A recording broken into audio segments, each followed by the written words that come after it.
Hey, stop, tu roules sur le boulevard BD. Cet album est fait pour toi. Rosa Parks. 1er décembre 2014. Aloysius, chauffeur de taxi noir en fin de carrière, accueille dans son véhicule un jeune rappeur, noir lui aussi, sortant d'un gala de charité. Ce dernier porte un t-shirt sur lequel il était inscrit « I can't breathe », je ne peux pas respirer. Manifestement, le musicien arrogant ne sait pas ce qu'il signifie. C'est son manager qui lui a dit de le mettre ce soir. Aloysius lui explique que la phrase rappelle la mort d'Eric Garner, étouffé par un policier qui l'avait arrêté pour contrebande de cigarettes. L'expression deviendra le slogan du mouvement Black Lives Matter. C'est l'occasion pour Aloysius de revenir sur son enfance dans les années 50 et sur la ségrégation. 59 ans plus tôt, le 1er décembre 1955, en Alabama. Ce jour-là va changer la face du monde. Rosa Parks, une couturière de 42 ans, va refuser de céder sa place dans le bus qui la ramène chez elle. Pourtant, elle l'a payé, comme tout le monde. Alors, pourquoi le chauffeur lui demande-t-il de se rendre au fond du véhicule ? A-t-elle commis une faute ? Est-elle en infraction ? Rien de tout cela. C'est une afro-américaine, elle est noire. C'est qu'à cette époque-là, l'avant du bus est réservé aux blancs. C'est la ségrégation. À cause de son refus, Rosa Parks va être arrêtée.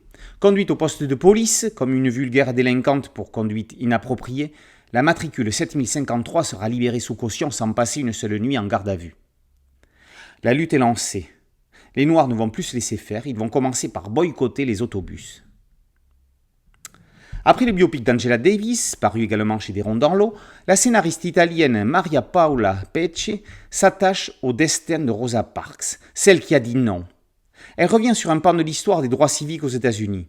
Rosa Parks va entamer un combat aux côtés de Joan Gibson Robinson, Claudette Colvin et Martin Luther King. Le dessinateur italien Matteo Mancini travaille dans un trait crayonné aux couleurs aquarelles. Les scènes des années de combat sont à la frontière du beige et du sépia. Les scènes contemporaines dans la nuit new-yorkaise sont incroyables. Les lumières de la ville donnent le ton. Voyez en particulier la planche de l'arrêt au feu tricolore. 6 cases sur le visage du chauffeur Aloysius, éclairé de 6 manières différentes. Revenons un instant sur Claudette Colvin, qui à 15 ans, quelques mois avant Rosa Parks, avait elle aussi refusé de laisser sa place dans un bus. On ne saurait que vous conseiller Noir, la vie méconnue de Claudette Colvin, le magnifique album que lui a consacré Émilie Plateau chez Dargaud en 2021, d'après le roman de Tania de Montaigne. De sa naissance à l'abolition de la ségrégation, on suivra ses pas. Elle est encore vivante aujourd'hui et l'on apprend pourquoi son nom a quasiment disparu des tablettes. À l'heure où les montées de partis politiques extrémistes progressent comme des armées de démons, la vie de Rosa Parks donne un coup de pied dans la fourmilière. Ce livre témoignage montre d'où l'on est parti, du gouffre qu'on a dû franchir pour devenir tout simplement civilisé. Il invite à ne pas revenir en arrière, avec quelque communauté que ce soit. Au même titre que Claudette Colvin ou Angela Davis, Rosa Parks fait partie de ces femmes qui ont contribué à l'évolution du changement des mentalités dans une Amérique raciste, à changer la face de l'Amérique et par ricochet la face du monde. Rosa Parks, par Pecce et Mancini, est paru aux éditions Desronds dans l'eau. Boulevard BD, c'est un site dédié, un podcast audio et une chaîne YouTube. Merci de liker, de partager et de vous abonner. A très bientôt sur Boulevard BD. Ciao.